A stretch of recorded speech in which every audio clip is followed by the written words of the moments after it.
Aujourd'hui je suis avec Christophe et on va vous faire découvrir le syndrome de Diogène. Le syndrome de Diogène, c'est des personnes qui accumulent les déchets comme dans l'appartement qu'on va visiter qui est juste derrière moi. Et on va aider Christophe à le nettoyer un petit peu. T'es prêt Christophe? Est-ce que tu es prêt toi? T'as un conseil à me donner avant d'entrer? Mets ton masque. Je sais pas quoi m'attendre. Hein. Ah ouais. Waouh. Oh putain les odeurs. Oh les odeurs, sa mère là.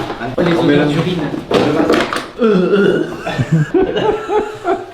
Bah j'étais pas prêt. J'ai un haut le cœur les gars. Ok, allez, c'est parti. T'es prêt? Ouais, on est prêt. Alors. Oh putain, on va faire attention. C'est impressionnant. Allez, on avance. Wow. C'est un appartement ça. C'est un appartement, il suffit que c'est une personne qui souffre. D'accord. Du syndrome de Diogène. La légende, c'est une personne qui souffre du syndrome de Diogène. Des bouteilles plastiques, des toiles d'araignée, il y a des bouteilles d'urine. Et c'est ouf. Dites-vous, les gens, c'est un appartement. Quelqu'un vivait là-dedans, quoi. Bien tenu. Ouais, j'essaye de venir. Là on arrive dans la pièce principale, c'est l'endroit où la personne dormait. Elle dormait là? Elle dormait là, sur le matelas, qui était un peu plus bas. J'ai déjà commencé un petit peu à faire des sacs. C'est ouf. C'est presque pas respirable, les gens. Là, pour la vidéo, on parle sans masque, mais on va pas tarder à le remettre. Et là, c'est la cuisine, là. On reconnaît Là les c'est plaques le de coin cuisson. cuisine, ouais.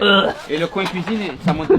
Si justement tu es là, c'est pour faire découvrir au grand public c'est quoi ce syndrome. Waouh. Les gens puissent se rendre compte. Il faut vraiment les aider ces personnes-là. À quel moment la personne vous a appelé, en fait? La personne qui m'a appelé, c'est la propriétaire. Elle nous a appelé parce qu'elle a réussi justement à faire expulser cette personne. Bonjour madame, allô? Oui, Enchanté, Thibaut Hitchep au téléphone. Vous êtes du coup la propriétaire et l'ex-femme de la personne qui avait cet appartement-là. voilà. À quel moment alors vous vous êtes rendu compte qu'il y avait un truc qui allait pas? En tant que femme, que ex-femme et divorcée, j'avais aucun droit de regard sur cet appartement. Mon ex-époux ne communique plus depuis une quinzaine d'années avec nous, moi et les enfants. Donc j'ai eu des photos montrant qu'il y avait déjà un début de désordre par son frère il y a 1 an et demi, pendant qu'il était hospitalisé. Et quand vous étiez en couple avec cette personne-là, est-ce qu'elle était désordonnée ou alors rien du tout, rien de tout ça? En fait, j'y pense maintenant, c'est quelqu'un qui achetait pas mal de choses, qui cumulait, qui faisait du modélisme. Moi, je passais mon temps à ranger derrière lui quand même. Il était hospitalisé, il avait dû avoir des crises. Il criait. Dans la petite cour qui est derrière, il accumulait des bouteilles de whisky. Il avait même bouché les toilettes de la copropriété. Oh là là. Ah, j'ai eu un... Ouf. Ah, j'ai le nez qui me... Ok. Oh putain, ça, les odeurs, ça me rentre dans le nez. Les odeurs Oui, d'urine. c'est des odeurs qui sont traumatisantes. Oh. Il faut être habitué. Oh. Sinon, je peux te dire que tu vas te rappeler de cela. Ah, ça me... Je fais tout pour Ouais. pas respirer avec le nez. Du coup, là, on est sur Paris. Cette personne, elle faisait quoi comme métier? C'est une personne qui travaillait dans le médical, sûrement retraitée, parce que moi je la connais pas cette personne. Ok. Savoir que le syndrome de Diogène se déclenche à travers des chocs émotionnels. Donc peut-être le fait d'avoir arrêté son métier, ça y a fait un choc émotionnel, Waouh. une séparation. On va mettre toutes les bouteilles plastiques dans les sacs. On va essayer de trier au maximum. Donc des bouteilles en verre dans un sac. Et voilà, il faut travailler les squats pour que Là, on doit faire attention parce qu'on peut avoir des papiers importants. C'est pour ça qu'il faut y aller doucement. On nous a missionnés aussi pour retrouver des documents. Si tu vois une bouteille remplie, c'est que c'est des urines, on la met là. Quand on est deux, ce qu'on fait. On a quelques secondes. Après, quand on a accès au sol, on peut y aller avec une petite pelle. On n'arrive même pas à voir le sol. Il y a beaucoup de bouteilles de verre, il y a beaucoup de bouteilles de whisky. Il y en a. Des bouteilles d'alcool. Oh putain. Les poubelles, on les met là. C'est incroyable, c'est incroyable. Et du coup, vous êtes plutôt en contact avec cette personne-là aujourd'hui? Non, du tout. Je suppose qu'il est chez son père. Cette personne a quel âge à peu près? 65. Vous êtes la propriétaire de cet appartement, c'est ça? Je suis co-gérante avec lui. Dans cette maladie-là, il y a beaucoup de déni, c'est ça? La personne ne disait jamais qu'elle vivait dans cet endroit? Je suis très étonnée que les services sociaux, à mon avis, personne n'a dû rentrer chez lui parce que sinon il y aurait eu un signalement. Il était suivi au centre médical psychiatrique. Jamais de plainte des voisins, de l'odeur? Ah, si, tous les copropriétaires se plaignaient des odeurs surtout, et puis du bazar qu'ils mettaient dans la petite cour à côté. Combien de temps il te faut pour tout nettoyer là? Si on est seul, il y a une bonne semaine de travail. Ok, wow. À deux, ça peut prendre entre 3 et 4 jours. En bossant, hein. Il dormait là? Le matelas était ici, mais 1 mètre plus bas. Mais il dormait sur ce matelas, oui. Oh là là. C'est la pièce où la personne vivait, ça c'est clair. On peut voir qu'il y a beaucoup de bouteilles d'urine. Dans cette pièce, au moins 300-400. 300-400 bouteilles d'urine. Ouais. Et l'alcool, il y a du whisky au taquet là. Il y a pas mal, ouais. Un sac pour les bouteilles d'urine. Un sac pour les bouteilles d'alcool et le reste tout dans notre sac. Là c'est les bouteilles d'urine, c'est ça? Ça c'est que des bouteilles d'urine.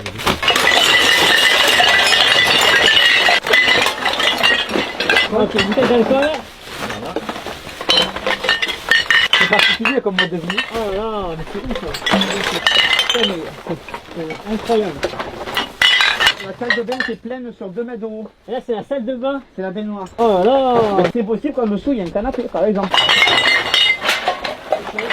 En même temps, ça me fait faire du sport. Ah ouais, là, c'est sportif comme métier. Est-ce que les appartements comme ça, il y en a beaucoup? Il y en a quand même assez, ouais. Des personnes qui souffrent du syndrome de Diogène, peut-être entre 20 et 30 000 en France. Et toi, combien de chantiers tu fais? 3 chantiers par semaine de ce type-là. Et c'est quoi les trucs les plus ouf que tu trouvais dans une maison, dans un appartement? Des animaux, ouais. On a fait un logement, grande maison, où justement personne n'était rentré depuis plus de 20 ans. Et on a trouvé 2 chiens et 8 chats morts sous les décombres. Putain. Et t'as fait quoi toi comme étude pour en arriver là? Pas spécialement besoin d'études, moi c'est l'expérience. Ça Ok. fait 20 ans que je fais ce métier. J'ai toujours été dans le nettoyage, donc petit à petit je me suis amené à, Waouh. à faire Et l'extrême. impressionnant. Même moi, tu vois, quand je t'ai écrit, je pensais pas que c'est autant. C'est clair. Incroyable. Et encore là, on a la chance d'avoir une pièce propre. Et juste derrière nous, c'est les toilettes, c'est ça? Derrière nous, c'est les toilettes, ouais. D'ailleurs, si tu veux bien m'aider un petit peu à les faire, ça serait pas mal. Ah ok. Hein? Ok. Ouais. Bah.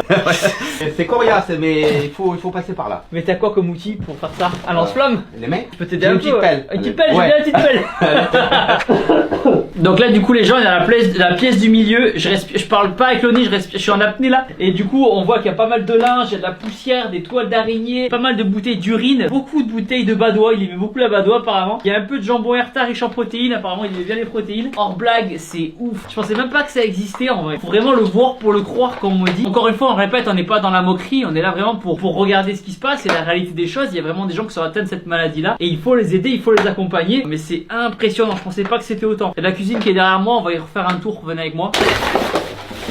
Comment vous avez réagi quand vous avez vu l'appartement pour la première fois? J'étais effondrée, sidérée, quoi. J'avais vu des images sur Internet. Quand vous étiez avec cette personne-là en relation à l'époque, vous disiez qu'il n'y avait pas forcément rien d'alarmant au niveau des TOC ou quoi que ce soit? C'est quelqu'un qui était très instable au niveau caractère, puis qui a des crises facilement. Les services psychiatriques sociaux feraient bien essayer de visiter ces gens-là, quoi. Parce que quand on voit les conditions de vie et comment on a trouvé l'appartement, c'est inhumain, c'est inimaginable. C'est une maladie qui est reconnue. Elle n'est pas encore reconnue. Ah ouais? Donc ça serait bien. C'est pas reconnu comme maladie, mais c'est Non, pas c'est pas possible. reconnu. Et dire que quand j'étais petit, ma mère elle disait que ma chambre était en bordel. Alors là, ouais. Là. Là, ouais. Beaucoup de bouteilles d'alcool. Là, on peut voir que sur les dernières années, la personne s'est mise à uriner dans des bouteilles et Wow. à consommer de l'alcool, oui. Oh là là là là. Mais c'était plutôt récent. Ça fait combien de temps que l'appartement est dans cet état-là? Moi, je pense qu'il faut à peu près entre 15 et 20 ans pour arriver à ce niveau-là. C'est des situations très très compliquées, très problématiques, où les personnes ont le droit de vivre comme ils veulent chez eux. Mais à partir du moment où il y a des grosses gênances, là, on peut faire quelque chose. Mais c'est très compliqué d'agir sans l'autorisation de la personne. La personne ne se rend pas compte à quel point elle est malade. Non, elle se rend pas compte, elle en a honte, ça c'est sûr. Pourquoi ils font pipi dans les bouteilles? Parce que justement, quand il y a un problème de plomberie, ils font pas venir le plombier. Ah ouais. Donc on va pas rester trop longtemps non plus. Parce Ouais. qu'il faut... On bouge un peu peut-être? Ouais, faut mettre un masque là. Ok. Oh, il y a des pâtes, Thibaut. Tu veux pas des pâtes, Thibaut?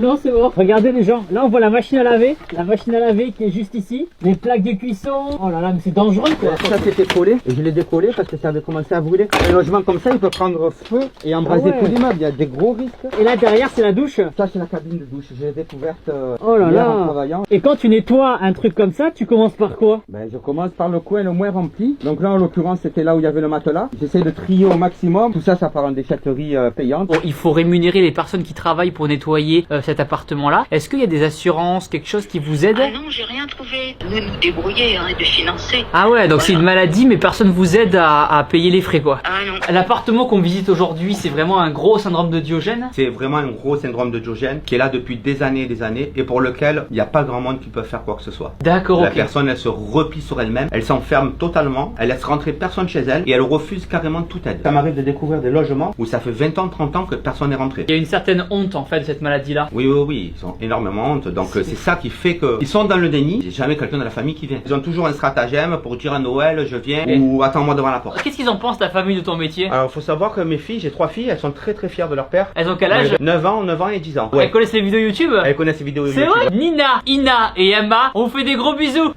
Bisous. Alors Thibaut, qu'est-ce que tu en penses de cette expérience? C'est waouh, déjà les odeurs, je t'avoue j'ai un peu mal à la tête. C'est des odeurs qui sont traumatisantes les premières fois. Ouais. Oui. C'est pas donné à tout le monde de pouvoir les supporter. Le syndrome de Et- Diogène, c'est pas une blague, hein. Là Non, on c'est y pas est une vraiment blague. dans le cœur. Et en tout cas, C'est pas une heureusement blague. qu'il y a des mecs comme toi qui font ce boulot. C'est pas reconnu comme maladie encore apparemment. Qu'on n'arrive pas à dépister, à détecter ces tableaux cliniques-là, 2022, moi ça me sidère. Hein. Ouais, on est d'accord. Merci beaucoup de votre temps en tout cas, merci beaucoup. Non, je vous en prie, si on peut aider les autres. Eh moi, ben voilà, on est là là pour ça. Au revoir, monsieur. Bonne journée, au revoir, merci. Si vous voulez suivre le quotidien de Christophe sur TikTok, Diogène France, allez le suivre. Christophe, il mérite 100 000 pouces bleus. Là, les 100 000 pouces bleus en bas de la vidéo, c'est Christophe, c'est pour son métier et pour la chose incroyable qu'il fait. Heureusement qu'il y a des mecs comme lui qui font ça. Abonnez-vous à ma chaîne YouTube en cliquant sur ma tête, juste ici, une nouvelle vidéo dans 3 jours, et cliquez ici pour regarder notre vidéo. Et n'oubliez pas que vous êtes les meilleurs. Boum!